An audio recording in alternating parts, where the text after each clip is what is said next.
Okay, cool. So good afternoon, everybody. So it's my pleasure today to have Dr. Eric Patterson from Michigan State University talking to us about how genomics is contributing to understanding herbicide resistance. Before he starts, I just have a couple of things to mention. One is this webinar will be recorded and may be available to you for later viewing.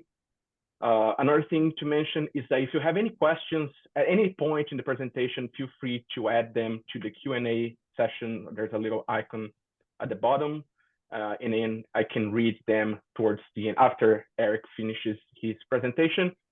And the last announcement is that the next webinar, it's going to be on June 24th with Dr. Alexander Fourier-Level, and we're deciding still on the actual time, but we'll be sending announcements pretty soon. Okay, so thanks so much again for attending this webinar, and thank you again, Eric, for being available to give this webinar, and I'm looking forward to hearing what you have to share. Take it away. Thank you, Kyle, for the invitation and for the introduction. Hello, everyone. Good afternoon here in Michigan. Nice to have you all here and to talk some weed genomics with me and each other. So today's talk is a little pieced together from various stories that my lab and others have been working on within the context of the IWGC, the International Weed Genomics Consortium. So it's going to be, like I said, several different stories kind of stuck together with some threads holding it together. So just really quickly, for those of you who don't know me, the Patterson lab started at Michigan State University in 2019. I received my PhD at Colorado State with Todd Gaines as my major advisor, did a postdoc with Chris Saski at Clemson, and then started this program up here. My lab studies three different aspects of weed science. One is resistance, mechanisms, and evolution. We also do quite a bit in weed diagnostics, whether it's herbicide resistance or plant identification or anything molecular where we can develop kind of rapid tests for various things. And the third one is weed genomics. And this has been consuming most of my lab in the last 3 years, focusing on getting weed genomes and doing stuff with them. And so the talk today will center around that third topic, this weed genomics, and how it intersects with herbicide resistance and how we might use it to learn new things in weeds. Just for reference, MSU is a big university with lots of weed scientists. We have between 6 and 8 PIs working in weed science, and I'm the geneticist / genomicist in the group. Currently, my group has 3 graduate students, a couple of postdocs, some are undergrad, and some visiting scholars as well. I just want to recognize all of them and their hard work, because all of this is their work, really, not really mine. And the last one is I currently serve on the executive board of the IWGC. I helped found it with Todd Gaines and kind of help suggest directions and recommendations for current and future activities within the group. So this talk's going to be in 3 parts. One is kind of a what is and why do weed genomics, right, from a very existential perspective. What is the IWG specifically? How does it work? I know a lot of you interface with the IWGC already, but maybe some of you don't and want to know a little bit more detail about the mechanism. And the last one is really the scientific stories that I want to tell.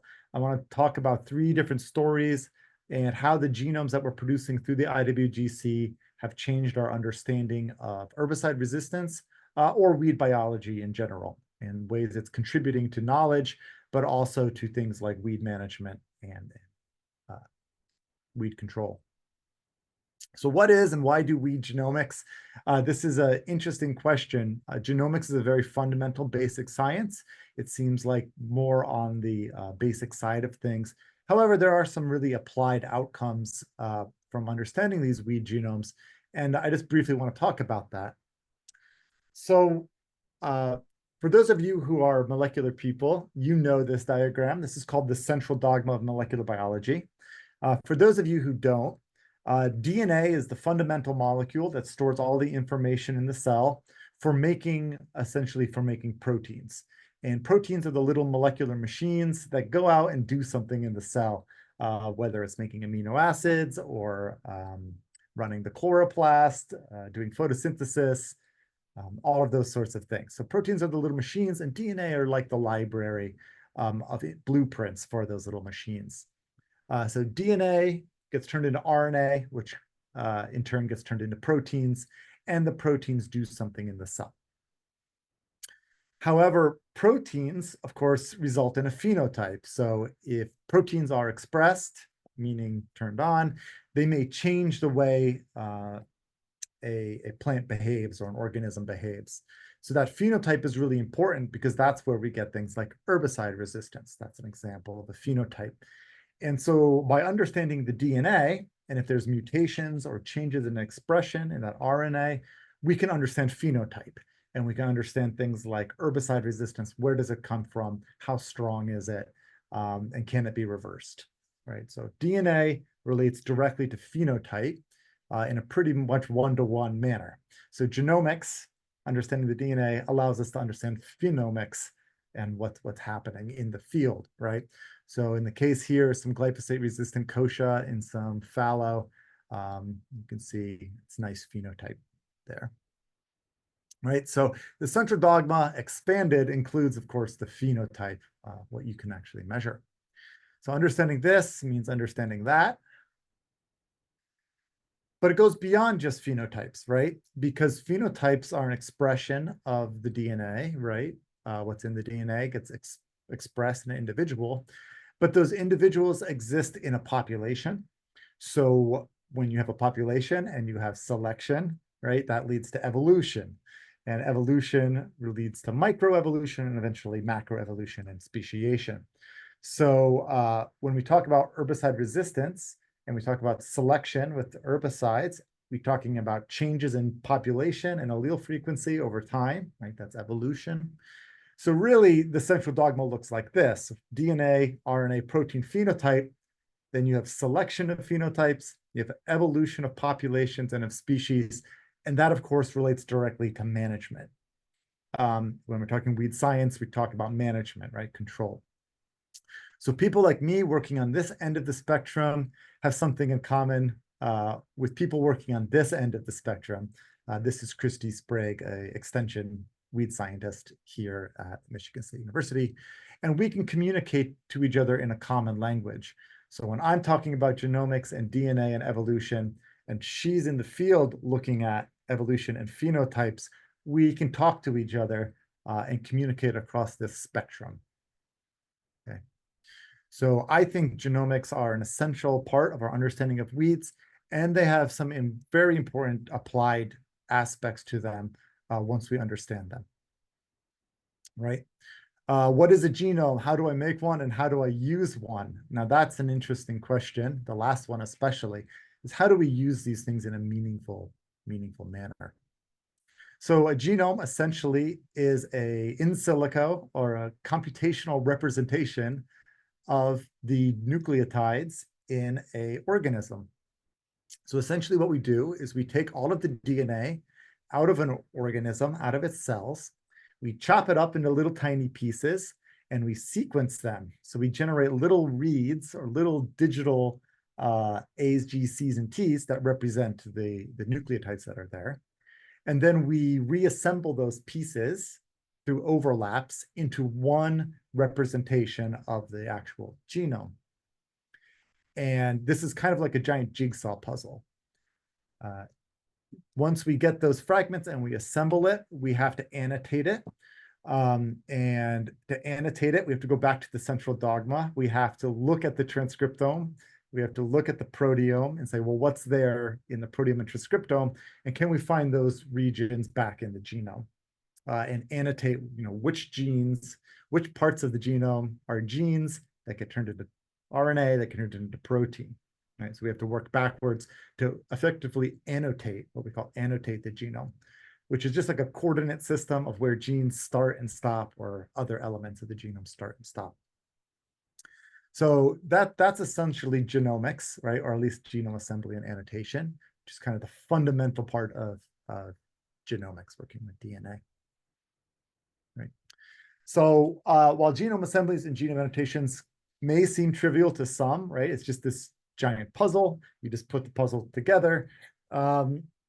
It's very large. The data sets are enormous. You're talking about billions of pieces, maybe hundreds of billions of pieces, and trying to assemble hundreds of billions of nucleotides, right? The good thing is it's highly automatable. So we have to know a lot of computational biology, computation. But it's generally a time-consuming and kind of complex task. And there's always something unique. Every organism has its own unique features and needs to take special consideration. Obviously, if everyone did their own genomes for each weed species, we'd have massive redundancies, wasted resources, and a lot of confusion as what's the model genome to use, whose genome is the best genome, who's annotated it one way or another way. It gets kind of complicated. So to this end, it was our goal, or at least Todd Gaines and my goal when we initiated the IWGC, to create an organization that reduced this redundancy as much as possible, that worked internationally and coordinated these efforts, these genome efforts, and of course, distribute these genomes to anyone who wants one. And that's where the IWGC came from. So what is the IWGC? This is part 2. So why you might want to talk to your local weed genomicist. There's a few in the room.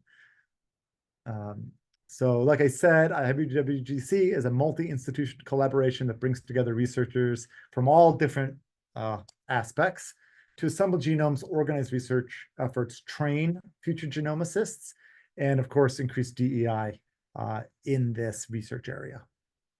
And I'm just warning you, this is an advertisement for the IWGC. So it's just good to be aware when you're being solicited.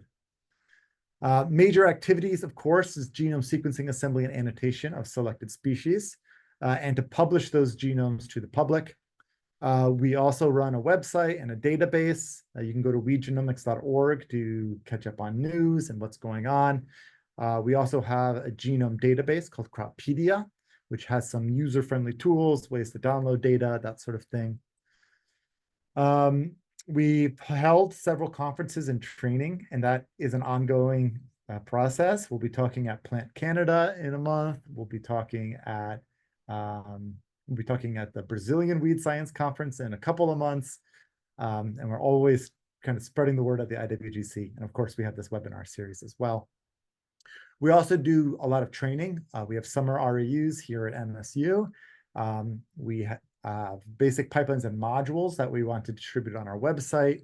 And we give short courses in coding, command line, that sort of stuff, and molecular biology at various conferences or on demand. This is the board of the executive committee. So these are the people who are maybe making decisions and kind of steering the ship about what genomes to do. And these are the ones going out and talking and soliciting the IWGC. And you can see we're pretty international. We're very US centric, but Dana there is in Rothamsted, and Roland, of course, is in Germany. The strategy board is much bigger. So our funding partners each have a voice in steering the IWGC as well. We had initial funding from these 4 groups: BASF, Syngenta, Bayer, and Corteva. We always want to, of course, highlight their contributions and their valuable input into the IWGC. We are also co-funded by FR, which is a USDA program who supports about half of the work. And HRAC also supports the IWGC. This is the pipeline of how genomes are assembled in the group. So essentially, Colorado State is the nexus or the hub that regulates the project. They are the ones who find the seed stock, who grow the plants, who collect the tissue, who collect the RNA, the DNA, all of the things we need. They have the seed, and they supervise the whole thing. They coordinate it. Any tissue or sequence goes to Corteva and to their sequencing core, who does the sequencing and the assembly and provides the isoseq data. Those assemblies and isoseq data come to my group here at Michigan State, where we look at the assembly, we annotate it the best we can, we reformat it in the proper formats, generate the annotations, and we get them up on Weedpedia. And then Weedpedia is hosted by KeyGene, who then distributes and hosts the data. How many genomes are we talking? The answer is a lot. So here's a picture of Luan Cuddy, who up to recently was a postdoc in my lab and doing these genome annotations, currently a postdoc at Corteva. So in his time here, 60 plus genomes have passed through our hands, more every day. We're talking about genomes that we completed ourselves or genomes that our colleagues have completed and just want to host on the IWGC website or want help with annotation. Those have also come to us. Some were externally funded, some internally funded. Some we just take out of publications and then re-annotate into our format so that it matches and we have the same annotation strategy throughout.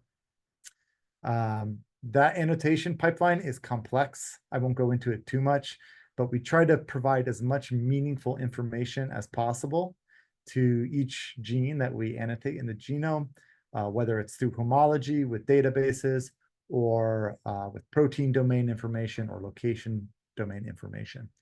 So we're always looking to improve our annotation and make our genes more transparent, more obvious what it is that they do, and of course, call more genes in the genome that are actually there. Just for reference, these are some of the genomes that we produce de novo through the IWGC that we have in hand. If your favorite organism is there up on this list, just let us know. We can get you one or more genomes for each of these species. These are all, I think, of these ones. Most of them are in genome chromosome scale. A couple are a little fragmented, like sorghum halepensi, but in raffinestrum, which isn't even up there. But most of them are chromosome level. And what you'll note is that some of them have a reference and some of them have an alternative.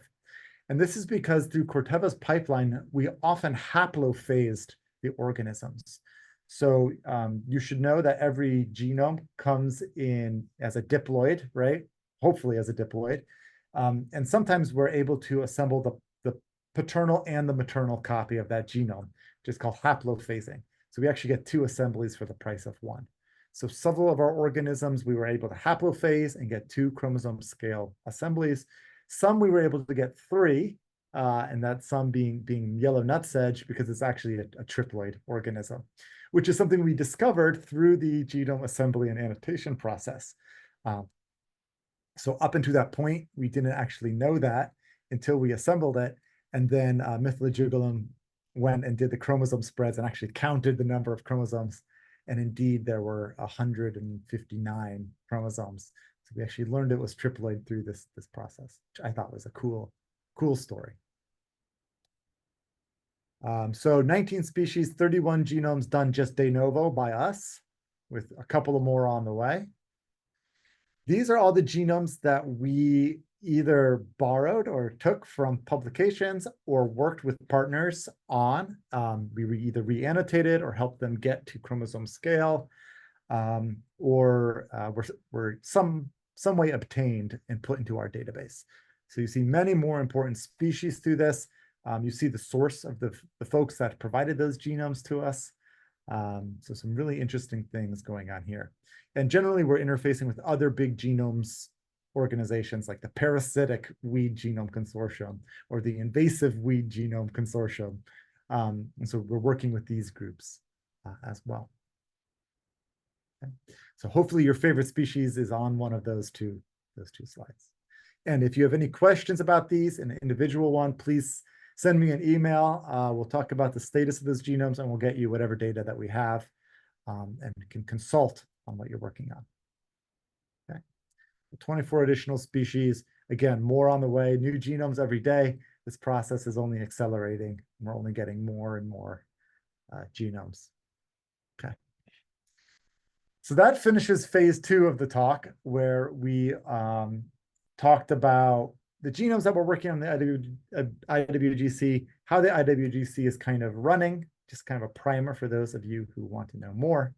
And now I really want to get to the cool stuff, what I think is the cool stuff, which are the stories that we're generating from these genomes. Okay, so what are we learning? And this process has only been going on for a couple of years. So a lot of these genomes haven't even been available for more than a year. And already we're seeing several groups take these genomes and turn them into stories. And so I'm going to highlight 3 stories. Some of this work has been done in my lab. Some of this work is done by others, and we're just collaborating on. So I will try to highlight the key people that are working on those projects as we go. I don't want to take credit for all of this work because it's not all my lab. But I think they're really cool stories, and I want to just share them and highlight them. And hopefully later in this webinar series, those individuals will give a more in-depth look at their stories that they've been working on. Okay. So I'm going to tell 3 stories today related to either herbicide resistance or genome structure variation and what that means for weed evolution. We're going to focus on 3 species. One is kochia, which is my personal favorite. That's the one I did my PhD on. A story that we're working on in Palmer amaranth, and one in water hemp, so Amaranthus tuberculatus. All of these will be published soon as well. So we're sharing a little behind the curtains look at some upcoming papers. Okay. So before I get into these stories, I want to talk a little bit about resistance and where resistance comes from. So you heard about this last week or last webinar when Kyle was talking about Lolium, the various mechanisms. If you weren't able to go to that webinar, I'm just going to give a brief background on resistance and the kinds of mechanisms and things we're talking about. Okay. So we broadly break resistance into 2 categories. One is non-target site resistance, which you could call pharmacokinetic, right? It's an interesting term for it, but it's anything that is unrelated to the protein that, that the herbicide actually targets and inhibits. Okay. Or you have target site resistance, right? That makes sense. So this is any modification to the target site or the target protein of an herbicide. Example of non-target site resistance are metabolism, right? So this is probably the biggest one that we're looking at and finding cases of the most. And metabolism is when there's either anabolism or catabolism of the herbicide. The herbicide is modified in some way which deactivates it. It doesn't allow it to bind its protein partner. Of course, altered translocation and sequestration. So if the herbicide is either kept in the apoplast or put in the vacuole or somehow prevented from reaching the meristem, these sorts of things can alter the activity of the herbicide and prevent it from doing lethal damage to the weed. You can have reduced uptake or penetration.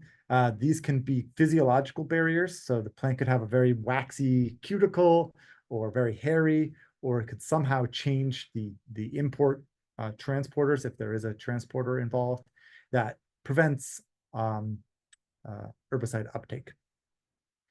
And then this kind of interesting general oxidative stress response. In this case, you can have the plant increase its ability to deal with reactive oxygen species. Many herbicides work by eventually killing the plant through ROS production. So you can actually have either the ability to deal with those reactive oxygen species, or through this interesting mechanism of rapid necrosis, where you generate lots of ROS and drop your leaves off the plant before it can translocate. So it's kind of a intersection of oxidative stress response and reduced translocation. But we're not talking about that today. I'm not going to get into that. In target site, you have your traditional point mutation. So this is where the protein is modified in such a way where it no longer efficiently binds the herbicide. It changes the coefficient of binding for that herbicide. And in effect, those mutations prevent binding, which prevents their lethal activity. And this last one is where I spend a lot of my time thinking. So it's the stories I'm going to tell you are around gene amplification and increased expression. And what happens in this case is that in some way, the plant upregulates the production of protein of the target site so that any increase in protein has a corresponding increase in the amount of herbicide needed to inhibit that protein pool. Okay, so if you have 10 times as much protein, you need 10 times as much herbicide to inhibit that protein to kill the plant. And of course, if you have 200 times the protein production, you need 200 times the amount. So eventually you reach levels of protein that are way above the field use limit to achieve a lethal dose, right? So resistance comes from any trait that slows, prevents herbicides from reaching their site of action or reduces the toxic effect at the site of action. And of course, mechanisms don't always stand alone. We see in many cases where we have combined mechanisms, even NTSR and TSR mechanisms, which actually can join together and you can reach very high levels of resistance through mixed methods. And that's something we're only starting to understand through genomics and transcriptomics and studying all of the genes at the same time, right? So it takes a very complex view of resistance here. It also confuses things like evolution and inheritance and fitness penalties as these mechanisms gradually become more complex and we start understanding the full picture of a resistance mechanism. Okay. So let's specifically look at this gene amplification that I talked about, this unique form of target site resistance. I'm going to be showing you a lot of data about this protein EPSPS, which is the target site of glyphosate, which is the active molecule from Roundup. So Roundup Ready crops, it's all of the same molecule. So glyphosate's target. Here is a paper from Andrew Wiersma and Todd Gaines and Phil Westra, where you see that copy number increase is directly proportional to the amount of transcript, right? So walking through that central dogma, DNA content, copy numbers of the genes results in increased copy number of the transcripts in a pretty much one-to-one fashion. So if you look at the R squared of this, it would be pretty linear, right? And of course, the more transcript that the organism produces, the more protein it produces. So again, from that same paper with Kosha, you can see the resistant individuals on this Western blot just making a ton of that EPSPS target protein for glyphosate compared to a susceptible individual where we can't even see the protein bands in Kosha. You'll also see this in Amaranthus palmeri, so Palmer's amaranth or Palmer, which has the same mechanism of resistance, this increased copy number and increased protein production. And in this story, you can see that copy number, DNA, results in increase in the effective dose. So the amount of herbicide needed to control those plants is also linearly correlated to the copy number.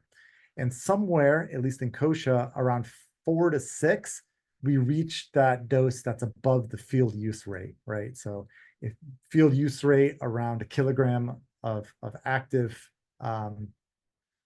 maybe 1.5 kilograms of active per hectare, we're reaching above that around 5 or 6 copies of the gene.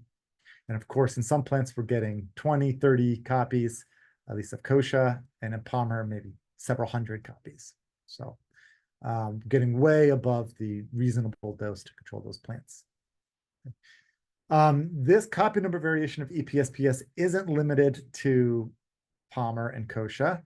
We see the same mechanism of resistance in Palmer, in grasses as well. It's been shown in Lolium perenne in 2012, in water hemp and spinosus in 2014, in Kosha in 2015, bromus the same year, so another grass, goosegrass did the similar mechanism, Chloris truncata. So a nice mixture of grasses and plants within the Chenopodiaceae, which is interesting, kind of these two clades, independently evolving this mechanism. But it's not only EPSPS for glyphosate. Much more recently, we found it for ACCase inhibitors, so group 1s, in Digitaria sanguinalis. This was discovered by Martin Leforet up there in Canada for group 1. And recently, as recent as 2022, 2 cases in Arkansas of a CNV for glufosinate resistance, group 10 resistance, both in Amaranthus palmeri. Very interesting. Honorable mention to this mechanism in Kochia scoparia, where a transposable element is actually knocking out the target site of 2,4-D in Kochia. So not quite a copy number variant, but involving genomic rearrangements and structural variation, changing resistance. Something that we've only learned about through the implementation of genomics. So I wanted to mention that mechanism because it's a really cool story, and I hope you all can hear that one in more detail at some point. I think Jake's on the call, maybe he could give that webinar in the future. That'd be really cool. All right, that's enough background. Let's dive into some stories. So story one, let's talk about that EPSPS duplication mechanism in Kochia. This is the one I did my PhD on, and recently we've made more progress in as we've gotten a better genome and more understanding of the complete landscape of duplication.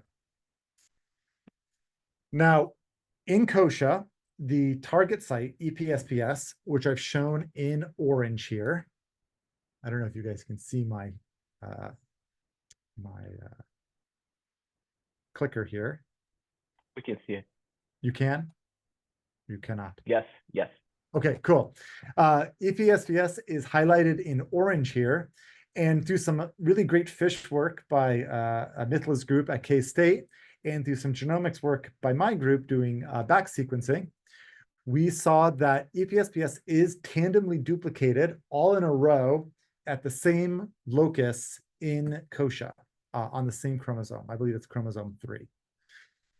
It's co-duplicated with 6 other genes in this kind of large cassette, a 56 kb, as well as alternating with this smaller cassette of 32.7 kb. So we were able to assemble this region. And when we went to assemble this, we noticed something interesting, EPSPS was duplicated in its native location on chromosome 3. However, between each copy of that duplication, there was a predicted transposable element. So it was here at the beginning and here at the end of that duplication, of that tandem duplication, as well as in between each copy of the cassette. So alternating 56 kb, MGE, 32 kb, MGE, 56 kb, MGE, right? We were also able to detect an inversion using this sequencing and really kind of sort out this whole region and what's going on. We're calling that the mobile genetic element. And at the time, we had no idea where that came from. We knew it was from somewhere else in the genome. It was annotated as a transposon, but we didn't know what it was or where it came from in these resistant individuals because we only had this one locus.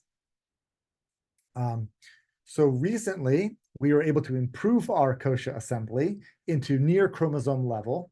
Kind of a scaffolded assembly with some large gaps in it. And some really so up here we have unscaffolded sequence that we don't know exactly where it goes. We just know we have it and it's pseudo assembled. And if we look across this whole genome, we see that we have lots of duplicated regions, right? So lots of transposon activity. And that is indicated by these blue and red links in the genome. And what's interesting is in these red links, we find annotated a gene called a Phi3FAR1 transcription factor. So Phi3FAR1s are thought to be domesticated transposons. So they were once transposons that have been co-opted to be transcription factors. And they were thought to be dead transposons, so no longer translocating. However, in Kochia, we see that almost all of, well, over 50% of the recent transposable element activity includes a version of this Phi3FAR1, which we thought was very strange.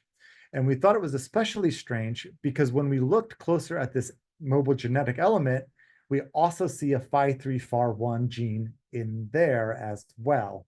So this is one of these Phi3FAR1 gene containing mobile elements.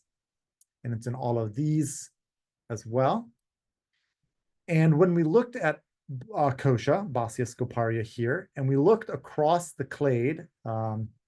This is all of the genomes we had at the time for Caryophyllales.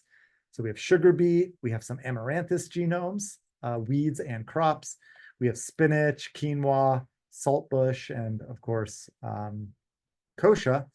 When we look at genome expansions and contractions, so we see blue are lineage-specific expansions in genome families, and red are contractions. First thing you see is lots of genome expansions that are kochia specific and almost no contractions in family number. One of the largest expansions in gene families in kochia, in fact, the largest, is the Phi3FAR1 gene. So I think Arabidopsis has somewhere around 4 or 5 of these Phi3FAR1s, and kochia has somewhere around 80 of them. And we're seeing across this clade in various weed species, these Phi3FAR1s are expanding. We also see a big expansion in Chenopodium album, which is a new genome from the IWGC that we're looking into, also has these Phi3FAR1s greatly expanded. So we find that very curious. So our hypothesis is that these Phi3FAR1 transposons are actually de-domesticated, right? So they're weedy transposons that have kind of started to run amok in these chenopode genomes, making rearrangements, reshuffling things, including, in this case, causing glyphosate resistance, which is really quite interesting. We did some work, and we were actually able to locate the original location of this Phi3FAR1 mobile genetic element. And in a susceptible plant, it's at normal copy number on chromosome 9, but in a resistant plant, you can see where the coverage here increases massively, right? So we see in a resistant individual, hundreds of copies or dozens of copies of this Phi3FAR1 element that we're calling the mobile genetic element right here in chromosome 9. Interestingly enough, when we sequence a resistant individual, that Phi3FAR1 is no longer located at chromosome 9. We actually see that it's been cut out, and all that's left behind is this target site duplication, where in a susceptible assembly, we see it on chromosome 9, it's fully present, essentially. So what we're renaming this mobile genetic element, Muntjac, after a famous ship that goes from shore to shore, because it's jumping out of chromosome 9 and inserting itself next to EPSPS and causing glyphosate resistance. At least that's our current hypothesis for what's going on. So it's kind of jumping around. We can locate it on chromosome 3 next to EPSPS in resistant individuals, and we can locate it on chromosome 9 in susceptible individuals, which is a nice marker of resistance. When we look at this gene compared to Phi3FAR1s from a diverse clade or a diverse grouping of proteins, we see that it has a mule domain. So for those of you who are familiar with transposons, it has a mule domain. It has the FAR domain, the Phi3 domain, and the swim domain. So very transposon-like. And we think it's been, again, de-domesticated. It's pretty interesting. This is some work. We actually developed markers for the presence or absence of this mobile genetic element. And we checked it in susceptible populations from the native range and from Colorado, but also resistant individuals from Oregon, as well as from the Kansas, Colorado area. And interestingly, we find plants with increased EPSPS, but no increased Muntjac. We see individuals with increased EPSPS and increased Muntjac. We find susceptible individuals with no increase of either. And we find individuals with EPSPS, but no Muntjac, meaning a totally different mechanism of duplication in those populations. And through that work, we were actually able to develop this paper where we mapped out 2 different mechanisms of resistance We have these ones from the eastern Colorado, western Kansas area that have the normal muntjac plus EPSPS duplication. And we have these individuals from up north, from the Montana, Idaho region with increased EPSPS and increased muntjac, but they're not next to each other like they should be. And then a third genotype where we just have increased EPSPS, but no increased muntjac.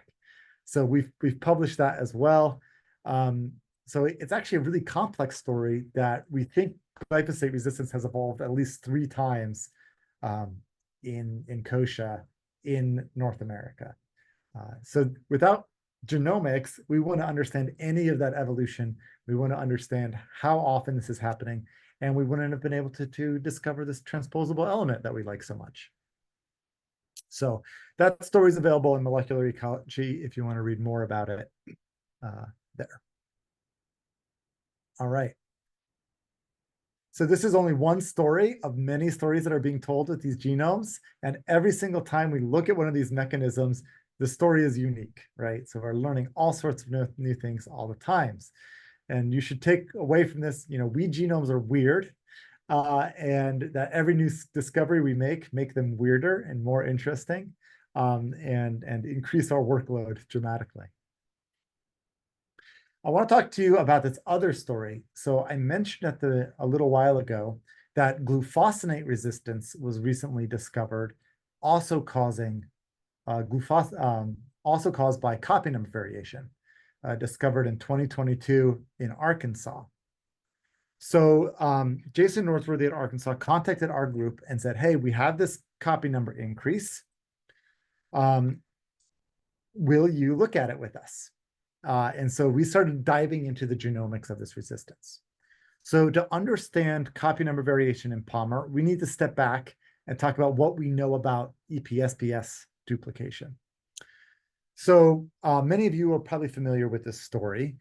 It was a fascinating, groundbreaking bit of work done between Chris Saski's group and Mithla Jigulam's group at K-State, and starting with Todd Gaines back in 2010 when he was a graduate student. But I'm going to skip a lot of history here and just get to the interesting part, is what it was, or the relevant part to this talk.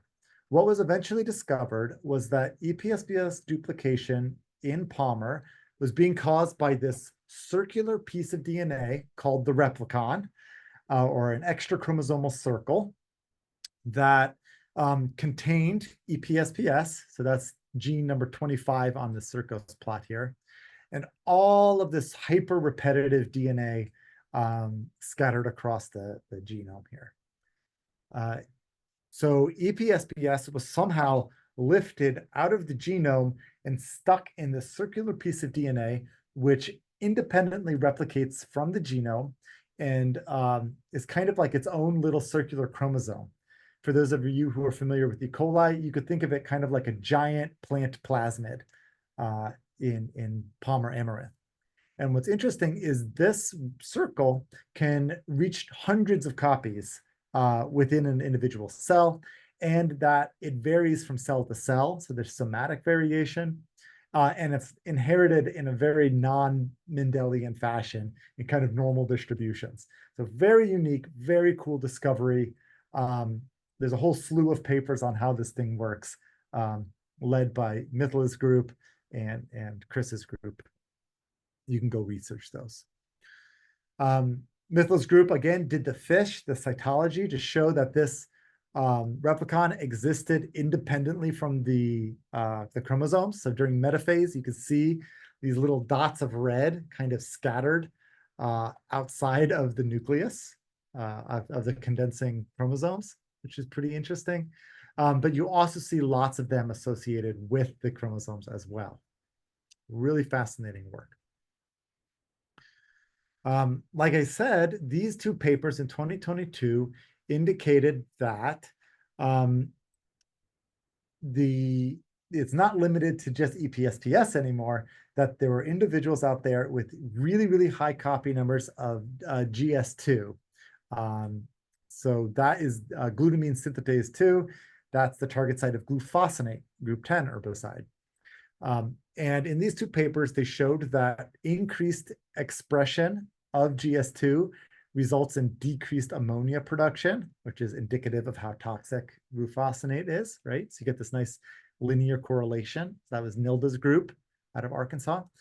And you can also see just with some genomic qPCR and some traditional transcriptomic qPCR that GS2 is greatly amplified both in transcript and genome copy number in resistant plants from these populations that Jason Norsworthy's group has been working with. Okay, so kind of two interesting stories there, two different populations that were discovered with glufosinate resistance.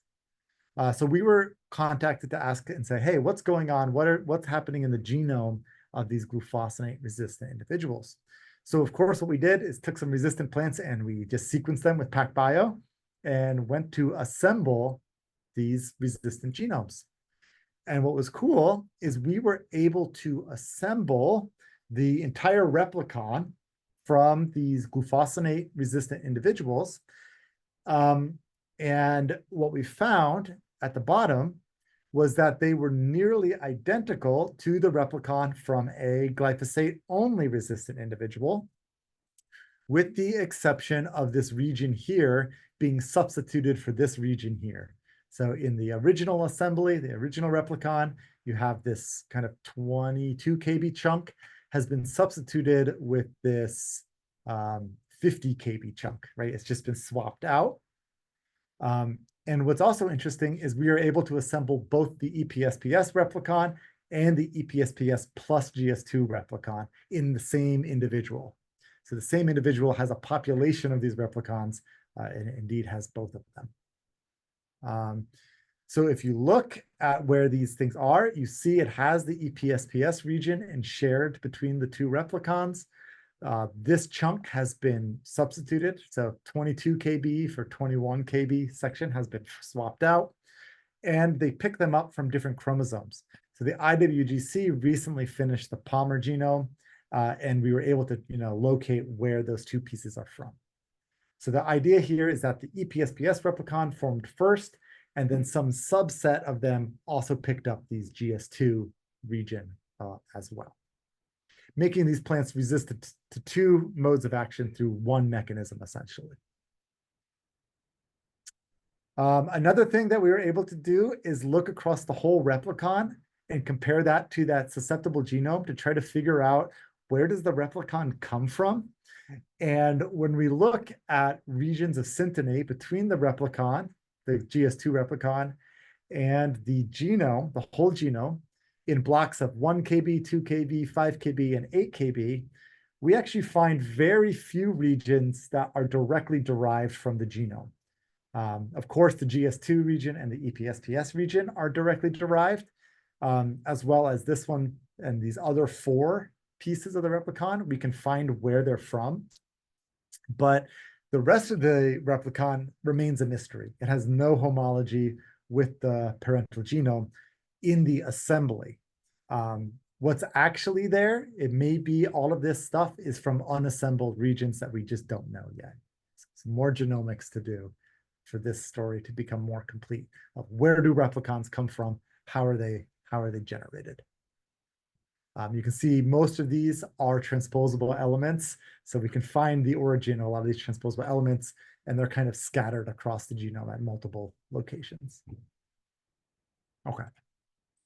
The last story, and just really quickly, so this is work done by the University of Illinois using the water hemp genome that the IWGC produced.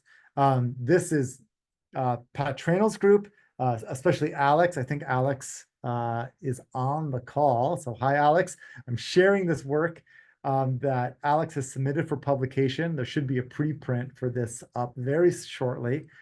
So you can go see this. I just wanted to tell this story because it's so amazing and it wouldn't be possible without genomics. So for those of you who don't know anything about amaranthus, pigweed, there's many, many weeds in this clade, and it's within the Amaranthaceae. Amaranthaceae is the whole family, and it includes the chenopodes, so kochia, sugar beet, spinach, quinoa, And it also includes all of the pigweeds, the Amaranthus genus. And what's interesting in this genus is some initial work by Alex Demilola and Pat Tranel is diacy, so two genders, seems to have evolved at least twice within this clade. So if you look at all of these Amaranthus species related to each other, they are dioecious. Then you have this clade of monoecious, including grain Amaranthus, and then these dioecious ones down here, including Palmer amaranth. So Palmer's here, Tuberculatus is up here in this clade, and then Hypochondriacus is kind of here paired with Palmer. Right? So really interesting. And then we have tricolor out here, another monoecious species. So dioecy and dioeciousness, I don't know how to say that right, monoeciousness, both fluid in this genus. Again, I hope Alex gets the chance to give a seminar one day and dive deep into this and what they found across the clade. Here on the right are just some examples of male and female water hemp. So the male on the left and the female on the right. You can see it sticking its, or sorry, vice versa. You can see it sticking out its little sexual parts out of these spikes. So in the IWGC, we were able to assemble the whole genome. And if you recall back, I talked about our ability to haplophase the maternal and paternal copies apart. And when you do a genome assembly on a male tuberculatus, which is what we did, is you actually assembled the male and the female genome because they have an XY kind of mating system, where one of the genomes has one of the chromosomes is a sex chromosome. And if you're a heterozygote at that sex chromosome, you're male. And if you're homozygote, you're female.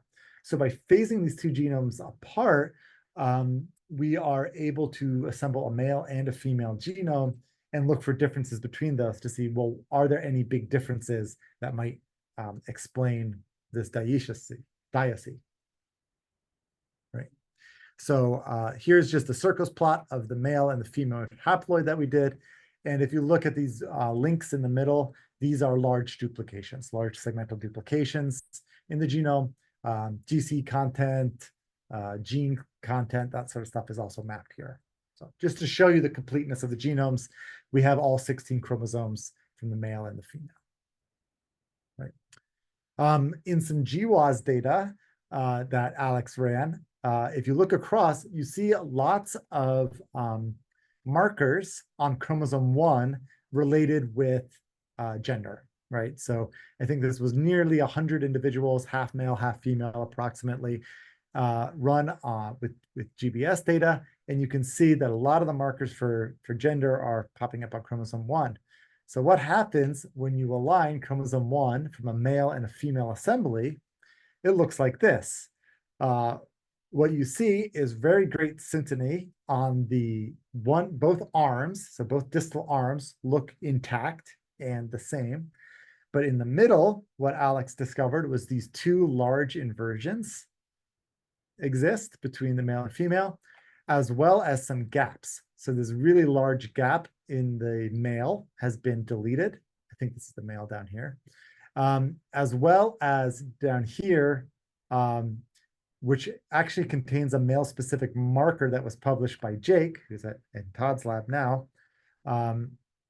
So he published that previously in 2021, and now we can map it to this region and see exactly where it is.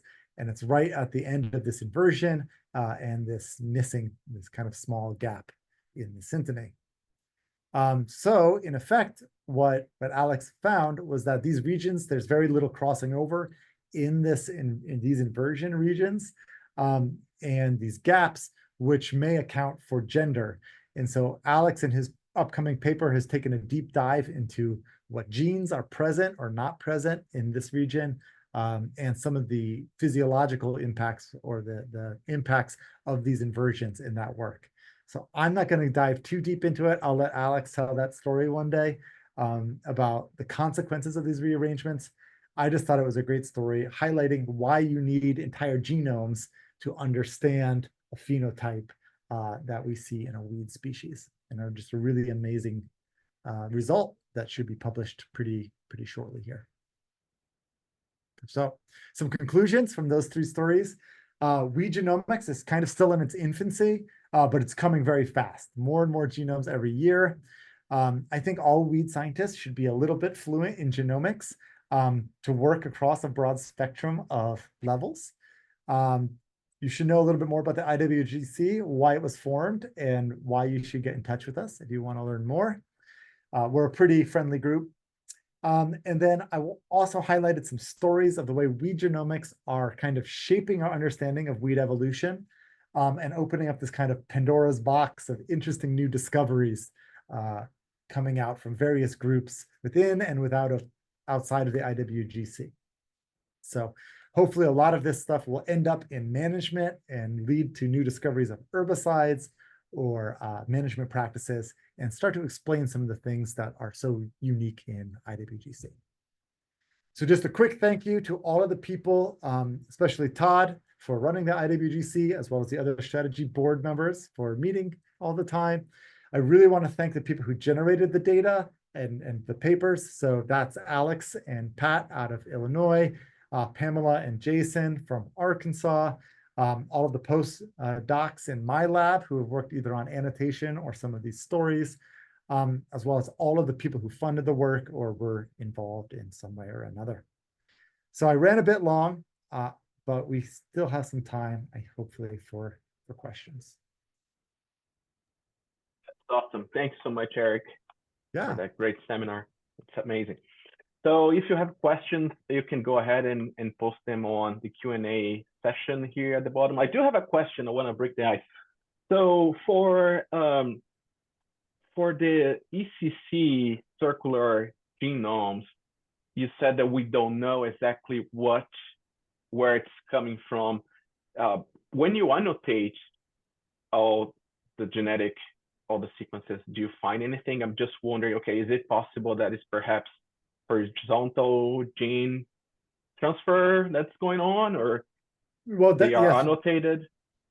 That's a good question, right? So the problem with, I think, with the replicon is a lot of it is really repetitive DNA, like hyper repetitive, and it's like 95% annotated. Like of all those 64 genes, most of them are transposons, right? So they're related to somehow known transposons. So very few are coding genes. So that makes them quite tricky to annotate and to get a grasp on. And they also evolve very quickly. So to say that they're not from Palmer would be probably a tricky task. So that's why we try to tend towards just comparing the whole thing to the genome rather than just the annotated sequences. There are some interesting genes on there, and I'm not the expert on this, but there's a lot of genes that deal with like DNA tethering, like attaching DNA, which is part of transposition, but also like replication genes, polymerases, and that sort of thing to keep it sustained. And they blast all sorts of things, yeast proteins and bacterial proteins. So if you just like blasted them on NCBI, it's from all sorts of different sources. So, and how old do you think they are? Like, do you think they predate glyphosate application, or they started becoming more common later? That's a good question. So I was involved in a study with Chris where we sequenced maybe 6 different replicons from very distant locations, and all of the replicons were almost identical. They had like 7 mutations across this huge geographic range. So the replicon seems to be very new, right? So there hasn't been enough time for lots of sequence mutation accumulation, anything like that. So I think the replicon formation is very new, and it probably only happened once because every replicon we sequence is identical pretty much, except for the GS2 one that is now present. But again, the people who are doing that work, a lot of the work is Chris Saski's group. A lot of that work is being done in collaboration with Rothamsted, with Dana's group. You'll see a lot more replicon papers, even in grasses coming out, black grass and these things. Talk to that. Yeah, we got a few questions here in the chat. You can read them. I can read them as well. A couple of questions basically asking about how you are assessing genome assemblies and annotations, and specifically what packages are you using for the circular graphs? Sure. Yeah. So assessing genome assembly and annotation is always mysterious because we're not working in model systems. And oftentimes our genomes aren't even close to a model system, right? So when you're working in another mustard, right, you always have a Arabidopsis there to compare to. And it's been so thoroughly studied with actual bench work where people are validating these proteins. They know what they do from biochemical studies. When you're working in amaranthus and your closest model is grain amaranth, which is also a small community of people, right? You're always, you're basing, you're inferring on an inference, right? So we can't do much. There are some techniques, there's Busco scores for annotation completeness. There's cytology, right? So making sure that we have the chromosome counts correct. And then there's always, you can look for sequences that are, we know, right? So telomeres always have a very signature sequence. So if every pseudochromosome has those telomere sequences, we know at least we've reached the end or we've reached a telomere. Or centromere sequences. So there's some centromere sequences that are diagnostic as well. So we know approximately where we're at there. So between Busco scores and finding these sequences, we can get a good idea. The other thing is to do flow cytometry and estimate how much DNA we think we have and seeing if our in silico predictions kind of match that as far as base pairs. Again, it's a lot of proxies and guesswork.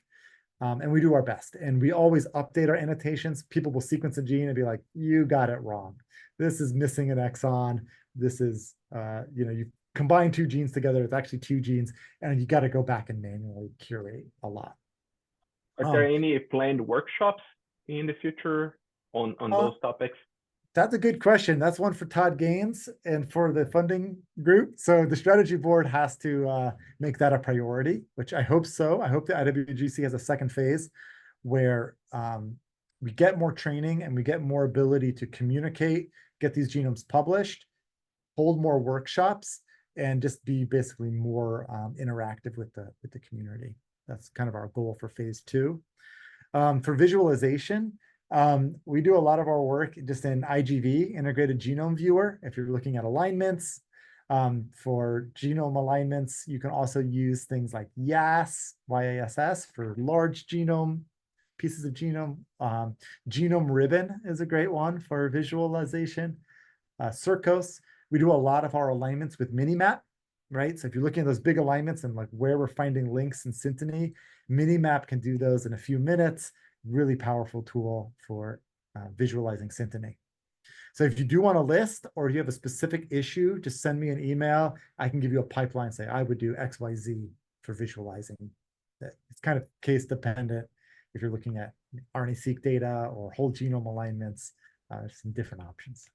Excellent. We have a couple more questions here. A question, very interesting one is, do you think genomics will help us answer what makes a weed, and beyond genomics or within genomics, how we get there? Yeah, so I think what makes a weed is unique for each weed, right? So I think if you all remember back to like Baker's traits, right? So he's got 10 traits that makes a weed, and they're all phenotypes, right? So they're all characteristics of a plant. And a plant can become a weed from having one of those traits or all of those traits, right? So it could be a good seed producer, or it could just evolve resistance really quickly, or it could do both, or it could be aggressive growth or whatever, right? So each trait has its underlying genetics that result in it. So since that what makes a weed is so diverse, like each phenotype is so diverse, the genetics behind each question is diverse, right? I think what we can do now is take Baker's traits and add some things like high amounts of genetic diversity, high amounts of gene flow. We can start adding things relative to genomics, genome plasticity to those traits, and then not just have physiological traits, but characteristics of genomes that make things more weedy. Polyploidy, these sorts of things drive weediness as well. but yeah, I think genomics is the fundamental piece. If you have a trait, you got to have a genome to do the GWAS. Think like a breeder and link those two things together. Yeah, totally. And what do we need to get there is pangenomics, lots more sequencing, and a lot more germplasm. It's all in the germplasm collection and curation and phenotyping as well. And funding. Funding, yeah, always more funding. Yeah. Another question, have any crop species been found with replicons, or is it only in weed species? And are you able to track down the origin of the replicon? So I'm not super hip on the replicon, like the really cutting edge stuff, right? So the replicon was discovered in 2020-ish, right? By Mitla and Chris Askey's group. Oh no, maybe earlier than that, 2018. Yeah. And what is interesting is that to my understanding, glyphosate resistance and the replicon in Palmer was the first case of the replicon. And the rest of the scientific community has learned about that, including medicine. And so they're actually learning about replicons in animal systems and in human systems now because of this discovery in herbicide resistance, right? So this was a really landmark discovery for all of genomics, I think.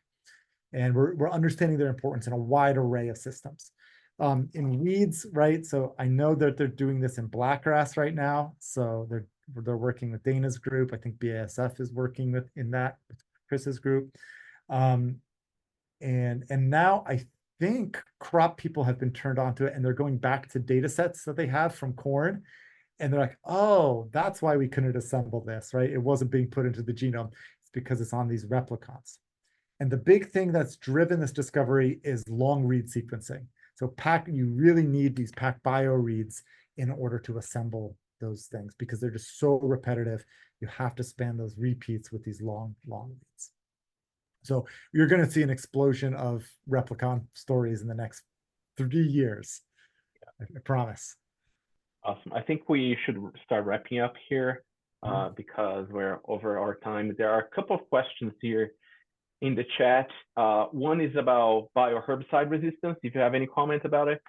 So David may be talking about like RNAi technologies, like to target transcripts and knock down their expression, right?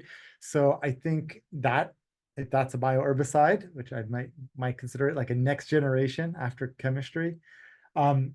I love this idea if we can get it cheap enough and to work correctly, because we can always tailor those RNAi constructs to match any resistance, right? So if SNPs evolved, you can change your cocktail of RNAis in response to those mutations.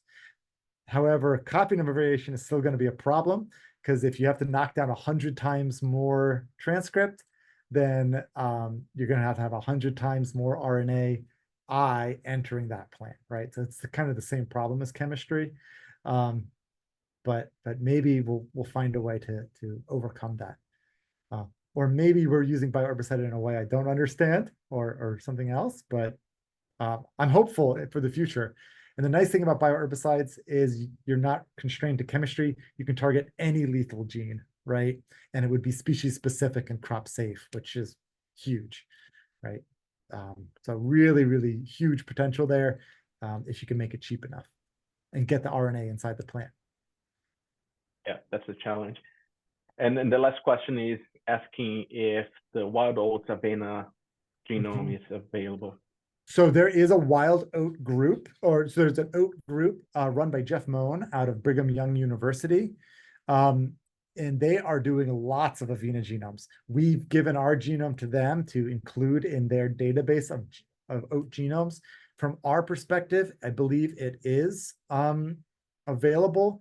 And I think Bill Dyer is working with that, working on a story in that. But I think we could make that available to anyone who wants it. And that's Avena fatua. I know there's many kind of weedy oat species out there worldwide. Excellent. Well, again, thank you so much, Eric. Appreciate your time and putting the slides together in the last minute. And it's been great to see all of this evolution, not only herbicide resistance, but in genomics in general, helping us understanding better weeds. So again, thank you so much, and see you next time. Yes. Bye now. Bye. Bye, everybody.